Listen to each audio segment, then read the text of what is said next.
What do Jeff Bezos, Elon Musk, and Richard Branson have in common? They're not just building companies on Earth, they're racing to own the skies and beyond. The global space economy is already worth over $600 billion, and experts predict it could touch $1.8 trillion by 2035. That's triple in just a decade. And the US is right at the center of it, leading more than 60% of global launches and home to companies like SpaceX, Blue Origin, Planet Labs that are literally redefining what's possible. Now, why does this matter for Indian investors? Because if history has taught us anything, it is that the US has been the most efficient country in scaling global technology products. From Tesla to Apple to Google, the biggest breakthroughs, the deepest capital, and the most aggressive risk taking all sits in that particular ecosystem. And space is no different. If you want to bet the next wave of the trillion-dollar growth, you want to bet where the rockets are taking off in the US market. So in this video, what I'm going to do is that I'll break down certain honorable mentions, key companies which are leading this growth. And I will also mention one particular ETF that you can hold in order to take advantage of this space. Number one, which is sort of the backbone infrastructure for this industry, Iridium Communications, IRDM. Every big industry needs its backbone, and in space, that backbone is connectivity. Iridium Communications is one of the most reliable players here. It operates a network of 66 cross-linked satellites in low Earth orbit, providing truly global coverage, something no terrestrial telecom can match. Iridium services are used by ships at sea, aircraft in flight, remote exploration teams, and even the US Department of Defense. In fact, government customers account for nearly a quarter of its business, providing a stable long-term revenue base. Financially, Iridium is already profitable, generating close to about $830.68 million in 2024 revenue with strong free cash flow. Unlike many flashy space startups, this is a business with predictable subscription income and sticky clients. The real growth opportunity is in direct-to-device connectivity. Iridium recently partnered with Qualcomm to integrate satellite messaging into smartphones, enabling text communication even when you're outside cell tower range. With Apple and others pushing satellite SOS features, this could become a mainstream service within the next decade. That positions Iridium not just as a niche SATCOM provider, but as a part of the next wave of everyday consumer connectivity from space. For investors, Iridium represents the safe bet. A space stock with real revenues, real profits, and potential upside as satellite connectivity becomes ubiquitous. Number two, the innovative disruptor, the Rocket Lab. If Iridium is the stable backbone, then Rocket Lab is the disruptor aiming to follow into SpaceX footsteps. Based in US and New Zealand, Rocket Labs has quickly become the number 2 commercial launch company in the world. Its Electron rocket, designed for small satellites, completed 16 successful launches in 2024 alone, bringing in about $436 million in revenue, a massive 78% growth year over year.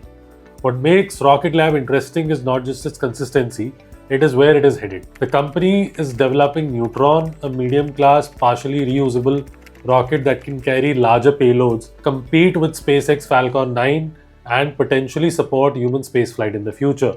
If Neutron's maiden flight in 2025 is successful, Rocket Lab could move up from being a niche smallest launcher to a major player in the mainstream launch market. Beyond rockets, Rocket Lab also builds satellites. Its Photon satellite bus has already been used in NASA and private missions, and it has contracts to manufacture satellites for entire constellations. That means Rocket Lab isn't just selling rides to space, it is also selling the vehicles that live up there.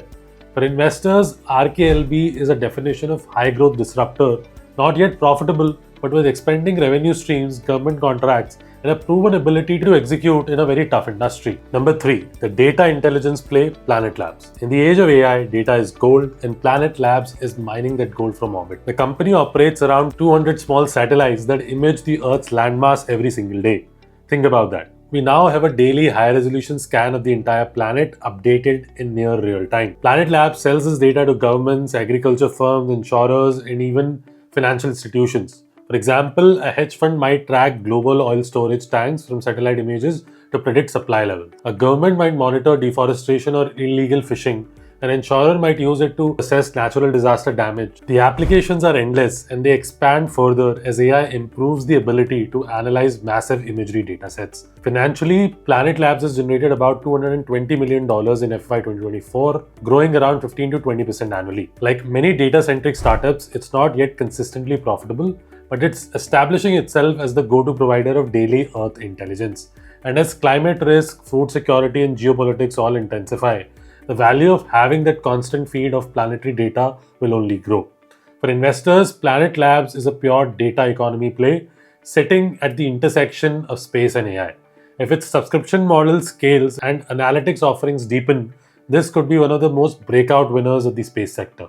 Number 4, the wildcard, Virgin Galactic SPCE. Finally, no discussion of space stocks could be complete without the wildcard, which is Virgin Galactic. This is the company that literally wants to make space tourism a reality, offering suborbital flights that let civilians experience a few minutes of weightlessness and breathtaking views of Earth. Virgin Galactic has already flown a handful of paying customers with tickets priced around $450,000 per seat. In 2023 and 2024, it completed 7 commercial flights, proving that this concept works. But the catch is the scale. The company is now on a 2-year pause until 2026 as it builds its next generation Delta class space planes that are designed for higher flight frequency and lower costs. For investors, SPCE is a speculative moonshot. If the Delta fleet works and Virgin can fly tourists weekly, the company could tap into the multi-billion-dollar luxury travel market. If not, it risks being a cautionary tale of overpromising.